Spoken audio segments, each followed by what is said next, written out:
elle est lilloise d'emblée.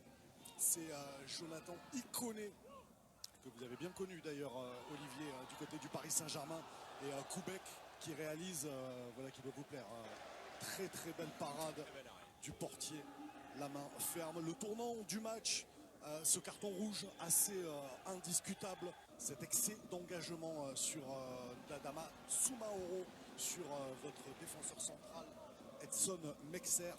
Lille qui est donc qui va être réduit à 10 dès la 20e minute, 0-0 à la mi-temps.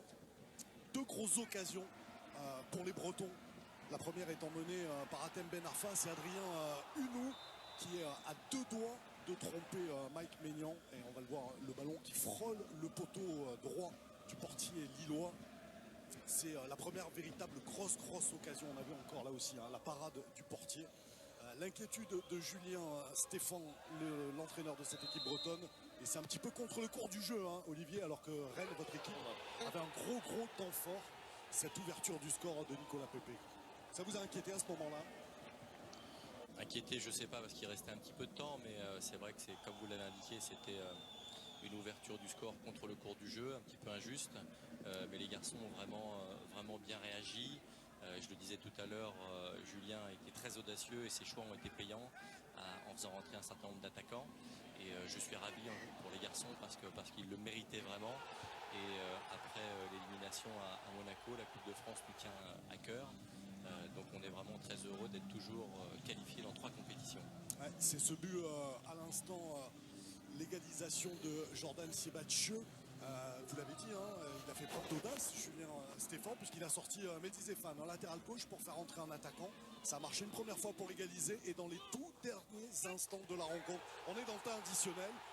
Siebatcheux qui offre la victoire à votre équipe du Stade Rennais et à son entraîneur qui a bien fait de faire rentrer. Hein. C'est vrai, il faut faire preuve d'audace, sortir un défenseur pour faire entrer un attaquant à ce moment-là en plus. Oui, on n'avait plus grand-chose à perdre, mais encore faut-il... Après, du coup, on aurait pu laisser une passe pour un droitier. Cette faute sur Rabi Ben Sebaini. Alors Clément Grenier les a, je pense que c'est Benjamin Bourigeaud qui va le frapper. Le pied droit, normalement, c'est pour Bourigeaud. De ce côté, il tire devant l'arc de cercle de la surface de réparation, donc je pense qu'il sera pour Bourigeaud celui-là. Et c'est cadré. Malheureusement, Thomas Renaud, il fait une petite faute de main. Voilà, c'est toujours ce qu'on dit, le plus important, c'est quoi? Le ballon passe par-dessus le mur, il est quand même bien placé. Le gardien essaye, un peu fuson, un peu plongeant. Et Thomas Renaud n'arrive pas à la sortir. Et c'est Lyon qui va être servi. C'est Lyon, marque ce deuxième but. 2-0 pour elle ici. Superbe ballon mis à Maignan qui fait à peu près le même geste qu'auparavant. Puis la défense, regardez. Et on pourrait penser qu'il allait la mettre à l'extérieur du pied gauche pour Maignan.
Et frappé tendu pour la reprise de Dani Alves. Le but extraordinaire, 100% Brésil. Le but de Dani Alves, magnifique reprise sur le premier corner des Parisiens. Quel but d'anthologie pour l'ouverture du score. Ils étaient vraiment préparés, regardez la qualité de ce corner et cet équilibre dans la frappe, dans cette reprise de volée, regardez, elle est magnifique, il a équilibré les épaules tournées vers le but et derrière, le travail, la joie, et voilà, ça c'est du Brésil, samba. Oh, quelle justesse dans le geste. Ah là, vous pouvez mettre 3 gardiens à loup dans les buts, il n'y a rien à faire. Ça ne servirait à rien, non. Quelle justesse, dans cette frappe de balle. On sent la précision, on sent le geste juste qui ne laisse aucune chance à Kubek.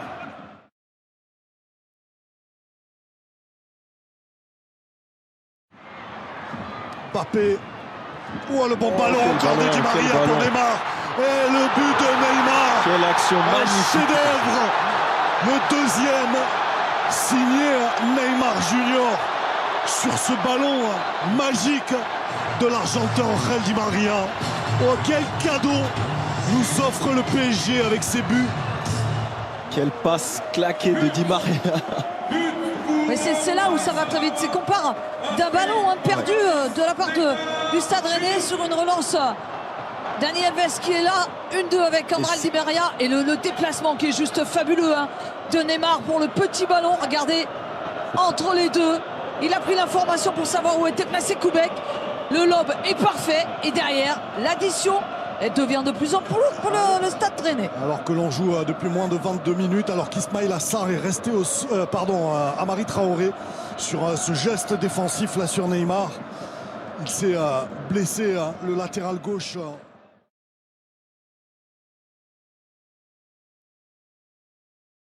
Et Amari Traoré qui va pouvoir centrer la feinte. Le centre de Traoré est détourné dans son propre but par Prenel Kimpembe qui relance le malheureux défenseur central, le Stade Rennais, en trompant son propre gardien, Alphonse Areola. Le décalage de Ben Arfa, oui, sur Amari Traoré, oui, qui fait une fin de frappe et élimine Bernat. Et son centre, il ne laisse aucune chance à Kimpembe. Il est bon son centre, oui. C'est pour ça aussi. Un centre où il est vraiment difficile d'intervenir.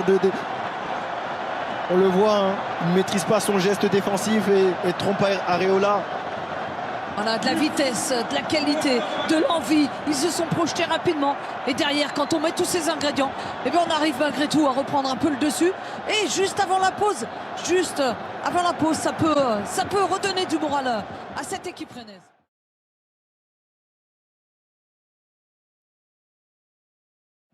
Et le corner à suivre que va frapper Clément Grenier. Il est bien frappé. L'égalisation. Quel but de Mecher sur ce corner. Mecher qui a pris à défaut toute la défense parisienne pour aller passer une tête imparable pour Alphonse Areola. On le disait, Rennes qui va mieux, Rennes qui égalise face au Paris Saint-Germain grâce à son défenseur central. Qu'est-ce qu'il est bien frappé ce corner, mais que dire de Mecher qui vient couper la trajectoire et il s'élève plus haut que tout le monde. Julien Draxler est en retard. Regardez, il va venir au premier poteau. Marco Verratti est spectateur de l'action. Draxler est en retard et il vient vraiment tromper la vigilance d'Areola qui ne peut absolument rien faire. On parlait du retour des Rennais. Et bien voilà, tout est à refaire du côté parisien. Et surtout, on a l'impression de revoir les démons planer au-dessus de ce Stade de France.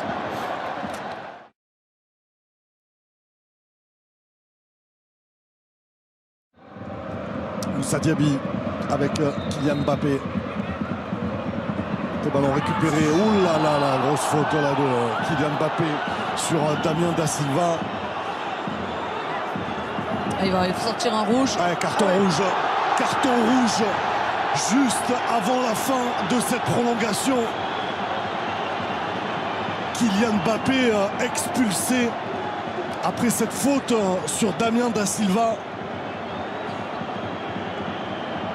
Ah, ils ont l'air... ouais.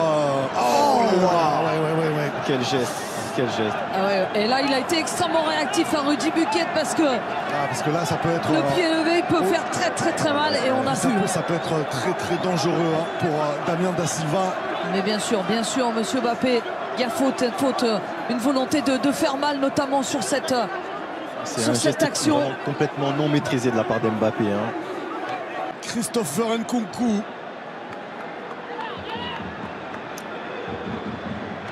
La pépite aussi du centre de formation parisien, qui aimerait bien avoir plus de temps de jeu aussi et qui pourrait quitter le PSG. Nkunku face à Koubek pour rester dans la course à 6. Et c'est raté, c'est au-dessus.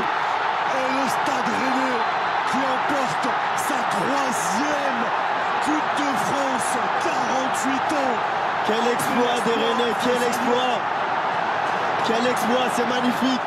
Nkunku qui ne parvient pas à cadrer, à trouver le cadre et qui envoie Julien Stéphan, Olivier Létang et toute la Bretagne au paradis ce soir. Là, c'est une vraie communion entre le public, les 30 000 supporters qui ont fait le déplacement. On va pouvoir chanter, fameuse galette saucisse parce qu'ils l'ont mérité. Et ce soir, ça a été au bout du suspense, mener 2-0, revenir dans la séance de tir et but, faire preuve d'un mental d'acier pour aller défier les techniciens parisiens, pour voir craquer Nkunku face à Koubek, chapeau bas. Et ça, c'est la vraie attitude.